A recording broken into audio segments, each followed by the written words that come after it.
और अब आइए आपको चिराग पासवान का इंटरव्यू दिखाते हैं, जो ये बता रहे हैं कि एनडीए को बिहार में ये ऐतिहासिक जनादेश कैसे मिला है और किन मुद्दों पर मिला है। नीतीश कुमार के नाम पर मुहर लगा रहे हैं, लेकिन इसी के साथ साथ वो ये भी कह रहे हैं कि मैं दिल्ली में ही रहूंगा, लेकिन क्या मंत्री पद चाहिए, उप मुख्यमंत्री पद चाहिए, इस पर कमिटमेंट नहीं किया कुछ।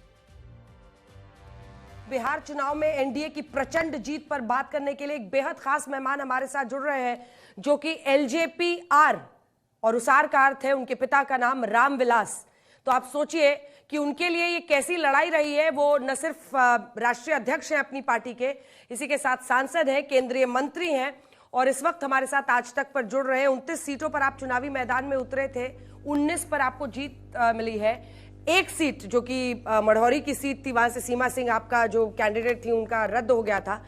इस जीत का श्रेय आप किस बात को देना चाहेंगे? एनडीए पर मैं बात में आऊंगी, आज मैं चिराग पासवान से बात करना चाहती हूँ। 2010 में जितना मुझे याद है आपकी 3 सीटें आई थी, 2015 में 2 सीटें हो गई थी, और फिर पिछली बार भी जब आप आमने सामने लड़े, आपने जेडीयू को नुकसान भी पहुंचाया, लेकिन आपकी सीट 0 आई थी। इस बार 19। बिहार आपसे क्या कह रहा है? मैं ये मानता हूं कि बिहार और बिहारी सबसे पहले तो ये श्रेय सिर्फ बिहारियों को जाता है कि उन्होंने सही समय पे सही निर्णय लिया है। जनता ने इस बात पर विश्वास किया। इस बार मैं ज़रूर, अब क्योंकि अब आप चिराग पासवान से आपका ये सवाल था, तो चिराग पासवान का बिहार फर्स्ट बिहारी फर्स्ट भी मैं मानता हूं कि एक स्ट्रॉन्ग फैक्टर इसमें ज़रूर रहा है।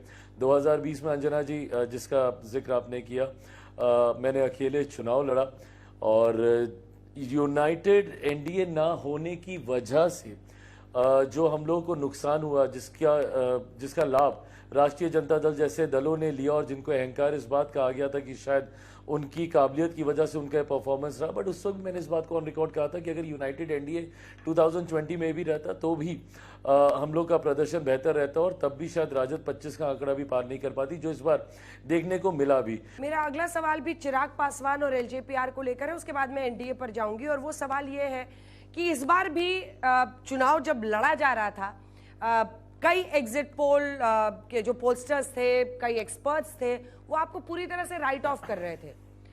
टिकट बंटवारे को लेकर कई चीजों पर ये लग रहा था कि नहीं चिराग जी का तो इस बार ठीक है, वो 100% का स्ट्राइक रेट लोकसभा में हुआ, वो फ्लूक हो गया। इस बार उनके लिए बहुत मुश्किल है। एक सेंस ऑफ अकम्प्लिशमेंट है आपके अंदर कि हमने सबको गलत साबित किया, और 172 सभाएं की हैं जितना मुझे याद है आपने। अंजना जी, पता नहीं है मेरे साथ ऐसा क्यों होता है, बट अगर आप 2014 से अगर आप देखिएगा तो 14 में भी सिर्फ 2 सीटें दे रहे थे मेरी पार्टी को, जब हम लोग 7 में से 6 जीते थे, और उस वक्त ये कह के दे रहे थे कि बस ये बाप बेटा ही सीट जीत रहे। उस वक्त मेरे पिता चुनाव लड़ रहे थे हाजीपुर से, मैं जमुई से, और ये कहा जा रहा था कि बस बाप बेटे की सीट निकल रही है और कोई नहीं जीत रहा, जबकि हम लोग 7 में से 6 जीते। 19 में भी जबकि मैं 6 में से 6 जीता, उस वक्त भी 2 ही सीटें दी जा रही थी, एक मेरी और एक हाजीपुर की सीट। और 2024 में तो हद थी कि मुझे मात्र 1 सीट दी जा रही थी, सिर्फ मेरी हाजीपुर की सीट दी जा रही थी, और मेरी बाकी सारी सीटों को जब मेरा 100% स्ट्राइक रेट रहा था, मैं 5 की 5 जीता। अगेन इस बार भी यू आर राइट, बहुत तरीके का भ्रम फैलाने का प्रयास किया गया। इवन वोटिंग से पहले ये भ्रम फैलाया जा रहा था कि जेडीयू का कैडर टर्नअप नहीं हो रहा, जेडीयू लोजपा में सहजता नहीं है, मुख्यमंत्री जी और चिराग पासवान के बीच में अभी भी दरारें हैं, जबकि वो छठ महापर्व पे खरना के प्रसाद के लिए मेरे घर भी आया। उसके बाद भी ये भ्रम फैलाया जा रहा था। सीएम उन्हीं को बनना चाहिए, नीतीश कुमार को? बिल्कुल बनना चाहिए।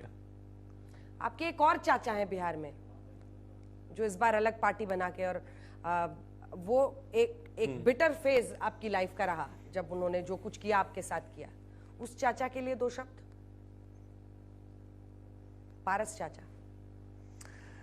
नहीं, कुछ भी नहीं। देखिए, मैंने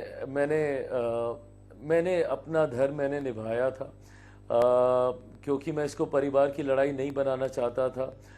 वो एक सीट पे, कई सीटों पे लड़े, खैर बाकी सीटों पे तो ये कह के लड़े कि चिराग को मैं हराने के लिए लड़ रहा हूं, बट उसका कोई असर हुआ नहीं।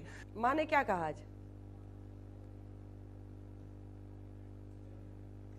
ओह, शी इज वेरी हैप्पी, बहुत खुश हैं वो। पर उससे ज्यादा मुझे ये पता है कि पापा खुश होंगे, जहां भी होंगे वो बहुत खुश होंगे। एक लंबे समय के बाद पार्टी ने एक बड़ी जीत हासिल की है। 20 साल लगे विधानसभा में हम लोग को इस मुकाम तक पहुंचने के लिए। लगभग 68 से 70% आपका स्ट्राइक रेट है।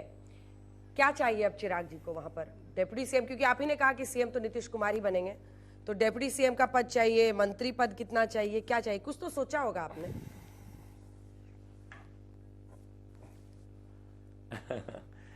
अंजना जी, आप हमेशा जानती हैं कि मैं मर्यादाओं का पालन करने वाला व्यक्ति हूं। मैं मानता हूं कि ये सारी बातें गठबंधन के भीतर करने वाली हैं। आपने नेगोशिएशंस के दौरान भी देखा, मैंने कभी तब तक बातचीत नहीं की जब तक और ये अभी का ही नहीं, मैंने हमेशा इस मर्यादा को निभाया है। जब तक सीटें फाइनल नहीं हो जाती, चयन नहीं हो जाता, प्रत्याशियों के नाम फाइनल नहीं हो जाते, कोई मतलब नहीं बनता वाया मीडिया ये सब बातें करने का। मुझे लगता है आजकल में बहुत सी चीज़ें सेटल डाउन होंगी एंड देन इवेंचुअली हम सारे घटक दल फिर से बैठेंगे। शपथ कब होगी, किसकी क्या भूमिका रहेगी, सरकार में किसकी कैसी हिस्सेदारी रहेगी, ये तमाम चीज़ें बैठ के तय कर ली जाएंगी।